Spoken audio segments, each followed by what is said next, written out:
یہ پہلے کہا گیا تھا کمرہ عدالت میں کہ وہ کوئی آرڈر پاس نہیں کریں گے. اس کو بہت سارے وکلاء جیسے میں نے پہلے کہا جوڈیشل مس کنڈکٹ قرار دے رہے ہیں. یہ ساری جو صورتحال ہے اس پر بات کرنے کے لیے آج ہمارے ساتھ راجہ بشارت جو ہمارے اے بی این کے سپریم کورٹ کے رپورٹر ہیں وہ موجود ہیں, اور عدیل سرفراز ایک نون صحافی ہیں جو عدالتی رپورٹنگ میں خاصا عبور رکھتے ہیں اور اپنے ان کے وی لاگز بھی بڑے اسٹرانگ آتے ہیں. عدیل سرفراز السلام علیکم. وعلیکم السلام. عدیل صاحب یہ دو تین چیزیں ہیں. ایک تو یہ بیان فرمائیے کہ جو شکایت تھی وہ تھی چیف جسٹس صاحب کے خلاف, سرفراز ڈوگر صاحب کے خلاف, جو انٹرٹین کی جو ہراسکی کمیٹی کی جو چیئر پرسن تھی انہوں نے. لیکن کیا ہوتا ہے کہ خود ہی چیف جسٹس صاحب اس کیس کو سننے بیٹھ جاتے ہیں اور وہ جو ان سے سارے اختیارات بھی واپس لے لیے جاتے ہیں. یہ کبھی ایسا ہوا ہے پاکستان کی عدالتی تاریخ میں؟ جی بالکل ایسا کبھی نہیں ہوا, بڑا ہی انپریسیڈنٹڈ ہے. لیکن آج کل اسلام آباد ہائی کورٹ میں وہی کچھ ہو رہا ہے جو انپریسیڈنٹڈ ہے. آپ نے طارق محمود جہانگیری صاحب کا جو کیس ہے وہ بھی دیکھ لیا, اور عثمان مزاری کی آپ شکایت کی بات کر رہے ہیں جو work place harassment committee justice سمن رفعت امتیاز جس کو ہیڈ کرتی ہیں اس کے سامنے انہوں نے فائل کی. اور یہ کمیٹی بھی ابھی از سر نو تشکیل دی تھی ڈوگر صاحب نے تقریباً جولائی کے مہینے میں, اور جب ایک اپلیکیشن ان کے سامنے آتی ہے اور وہ اوپر ایک 3 رکنی کمیٹی تشکیل دیتی ہیں تو جج صاحب ان کو بھی تبدیل کر دیتے ہیں اور اپنے ایک قریبی جج جسٹس امین مناز کو سربراہ بنا دیتے ہیں. تو یہ بالکل ایک چیز اپیرنٹلی نظر آ رہی ہے کہ مس کنڈکٹ ہے, اور اس کا بھرپور فائدہ اٹھایا ہے ایمان مزاری. ایک روز قبل انہوں نے شکایت سپریم جوڈیشل کونسل کو بھیجی تھی, اس میں ایڈیشنل گراؤنڈز کے طور پر اس مس کنڈکٹ کو بھی شامل کیا ہے. لیکن بظاہر ایسا لگ رہا ہے کہ جسٹس ڈوگر جو ہیں وہ اب ان چھوٹی چھوٹی جو چیزیں ہیں ان میں نہیں پڑھ رہے, وہ ایک بگر پکچر دیکھ رہے ہیں. اور ان کے نزدیک بگر پکچر یہی ہے کہ جو گینگ اپ ان کے اگینسٹ کیا جا رہا ہے اس کو انہوں نے کاؤنٹر کرنا ہے ون وے اور دی ادر, اور وہ ایسا لگ رہا ہے کہ اپنا نقصان کر بیٹھے ہیں اور نقصان مسلسل ہو رہا ہے. یہ ایک انسٹنٹ ہے ایمان مزاری کا, آپ کے سامنے ایک روز واقعہ ہوتا ہے, دوسرے روز پھر اس کے اوپر آپ سمجھ سکتے ہیں کہ جو آبزرویشن ان کی جانب سے آئی ہیں انہوں نے جلدی پر تیل کا کام کیا, اور پھر تیسرے روز یہ انسٹنس ہو جاتا ہے, کمیٹی کو اثر نو تشکیل دے دیا جاتا ہے. ابھی وہ اس میس سے نکلتے نہیں ہیں کہ آئندہ روز جسٹس طارق محمود جہانگیری کی جعلی ڈگری کا جو اپیرنٹلی مقدمہ ہے اس کو مقرر کر دیتے ہیں. یہ جانتے بوجھتے کہ یہ مقدمہ اس وقت چل رہا ہے, ایک شکایت درج ہے سپریم جوڈیشل کونسل کے سامنے, اور پھر وہاں پر ایک فیصلہ بھی ایسا دے دیتے ہیں جس کے اوپر بہت زیادہ تنازع کھڑا ہو چکا ہے. ججز صاحبان جو آپ سمجھ سکتے ہیں کہ ایک دوسرے کے سامنے کھڑے ہی تھے, لیکن اب وکلاء کو بھی انہوں نے اپنے مخالف کر لیا ہے, جو بہت زیادہ نقصان دہ ثابت ہو سکتا ہے ڈوگر صاحب کے لیے, کیونکہ کل تک وکلاء تحریک کہیں بھی ہمیں چلتی نظر نہیں آ رہی تھی, سب کچھ اچھا تھا. مگر جیسے ہی وکلاء صاحبان کو ان کے مطابق ڈچ کیا گیا اوپن کورٹ میں ڈوگر صاحب کی جانب سے, تو پھر اب وہ بھی ایک دفعہ پھر میدان میں آ گئے ہیں, اور آج بڑی دھواں دار تقاریر ہم نے دیکھی ہیں. تو یہ لگ رہا ہے, اس کو ہم ڈینائی نہیں کر سکتے کہ جسٹس سرفراز محمد ڈوگر صاحب کے جو مشکل وقت ہے وہ راجہ بشارت میں آؤں گا. ابھی عدیل سرفراز بھی کہہ رہے تھے کہ وکلاء نے بڑی دھواں دار تقاریر کی اور سب کچھ ہوا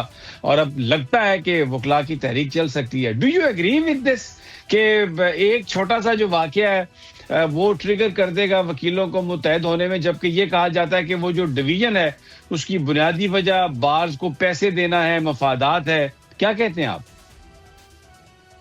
جی میں بالکل عدیل سرفراز صاحب کی بات سے اتفاق کرتا ہوں. دیکھیں سمیع صاحب, بات یہ ہے کہ جب آپ تاریخ پڑھتے ہیں, تاریخ اٹھا کر دیکھیں, جب کوئی اس طرح کی کوئی تحریک چلتی ہے تو یہ ضروری نہیں ہوتا کہ کوئی اس میں چھوٹا سا کوئی انسیڈنٹ ہو جاتا ہے, کوئی واقعہ ایسا رونما ہو جاتا ہے جس کی وجہ سے وہ تاریخ چل پڑتی ہے, تاریخ اٹھ پڑتی ہے. ابھی ریسنٹلی دیکھیں آپ, نیپال کے اندر کیا ہوا, بنگلہ دیش کے اندر ہوا, اور یہاں پر جو آپ نے بعض کے حوالے سے بات کی تو اس میں کوئی دو رائے نہیں کہ یہاں پر بعض تقسیم تھی, بعض کو پلاٹو کا جو لالچ دیا گیا تھا, اور پھر بعض کے حوالے سے جو اس کا ایک بڑی ہوتی سوسائٹی کے ساتھ ان کا ایک جوائنٹ ایڈونچر ہوا تھا جس میں کہا گیا کہ ہم آپ کو پیسے پلاٹ دیں گے, پیسے دیں گے. بعض کو پیسے دیے گئے. اسلام آباد ہائی کورٹ بار کی میں ایگزامپل آپ کو دیتا ہوں کہ وہاں پر اس کو, لیکن اب جو معاملہ یہ دیکھیں